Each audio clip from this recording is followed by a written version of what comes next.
everyone, and welcome back to the channel. My name is Allison, and I'm here to take you through my Wraith cosplay guide. This is Wraith from Apex Legends. So I did a bit of filming while I was constructing this cosplay. It took me about 4 days to complete the entire thing. It is probably one of my favorite cosplays to wear right now, and I'm excited to kind of take you through it.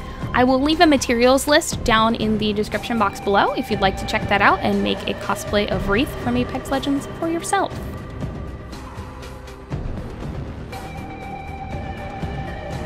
So we're going to start with the top. I started by making a pattern for the top out of paper. This was super easy. I just did the very top portion of it because I wanted this shape to be correct.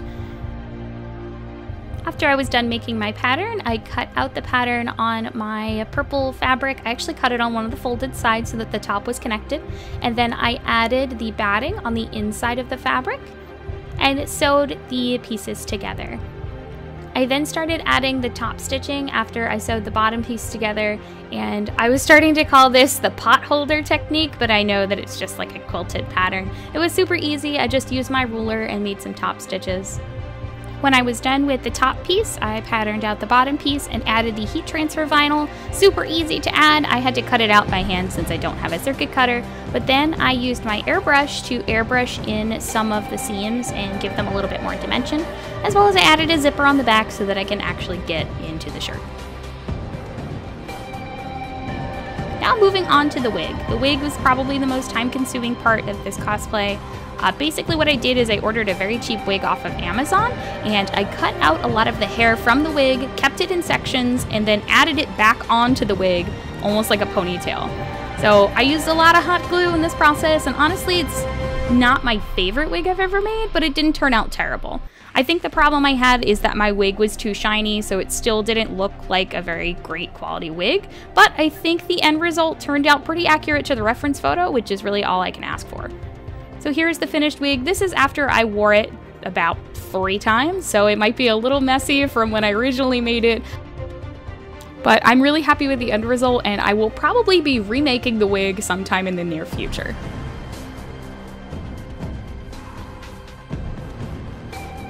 Now on to the arm accessories. There's a couple different elements that go into this. The first is going to be on her left arm. She has this like receptor piece. I honestly don't know what it's called. It doesn't have a name. But this gauntlet was just made with some 5mm EVA foam, and you can see I'm priming it here with some Plastidip. And then I went in with some silver spray paint, used my airbrush to kind of give it some dimension, and then added those little foam clay receptor pieces, which I'll explain how to do later. And the piece fits simply over my arm with some elastic. On the right arm, I got some black stretch vinyl. This is the same stretch vinyl I used for the shirt, and then some purple strapping from Joann's, and added it together. You can choose to do this in purple like I did, or choose to do it in gray or white to match the character model's in-game reference. So these are the armbands. These go on the upper part of my arm.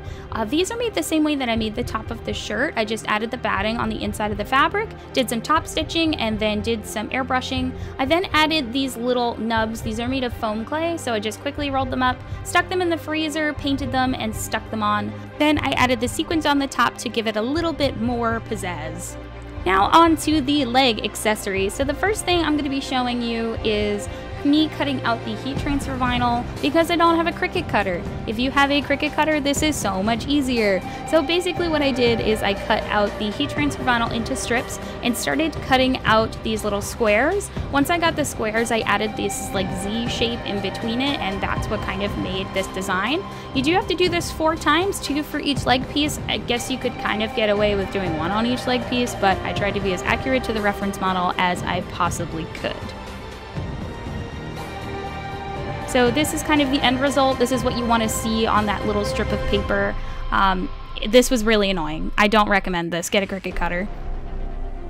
So this is the thigh piece. The thigh piece is really comfortable. It's made out of some stretch vinyl, which you may need to make out of another fabric, but that little elastic piece at the top just attaches to my belt, and I can slide it right over my leg.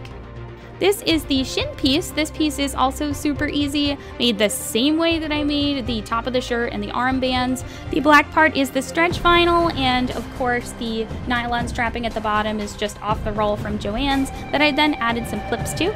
You can see the little nubs on here as well. These are attached with glue and also sewn into the piece because they kept falling off because vinyl is annoying.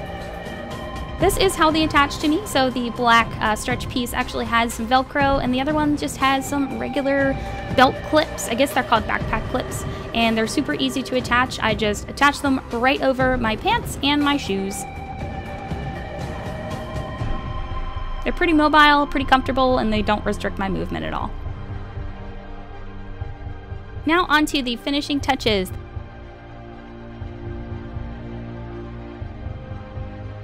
First part is this knee piece. I just used a piece of tulle and added some straps and some old trim to it, and it kind of worked out. The only bad thing is that they do not stay up on my leg, so I highly recommend attaching them to another part of the costume because they fall down a lot.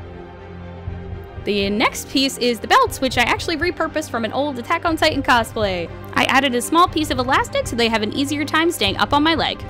Next is the belt. The belt I bought off of Amazon along with these little bags and a really old cell phone holder.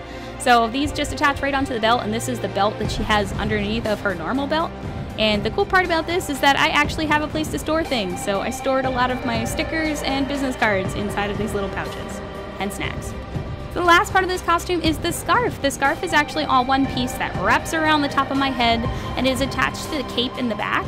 The cape I just used some extra fabric that I had laying around from an old cosplay and tattered up the bottom of it to crap so that it looked tattered and worn just like her cape does in the game. And that's it. That is my Wraith cosplay from Apex Legends. I really hope you guys enjoyed this video. I enjoy wearing this cosplay so much. I'm probably going to be revamping her and also making some weapons from Apex Legends in the near future. So I really hope you guys will pop back to the channel and see what I'm up to. Remember, you can follow me on Instagram at Alisonjefferycosplay if you want to see more great photos and content of this cosplay and many others. And I will hopefully have some prints available of this cosplay in the near future. I would also like to thank my fiance for helping me film the cinematic portions of this video. He is always a great help when it comes to creating content for you guys. So thanks very much, Larry, and here's your glamour shot. He's beautiful. Thank you guys so much for watching, and I will see you guys later. Bye!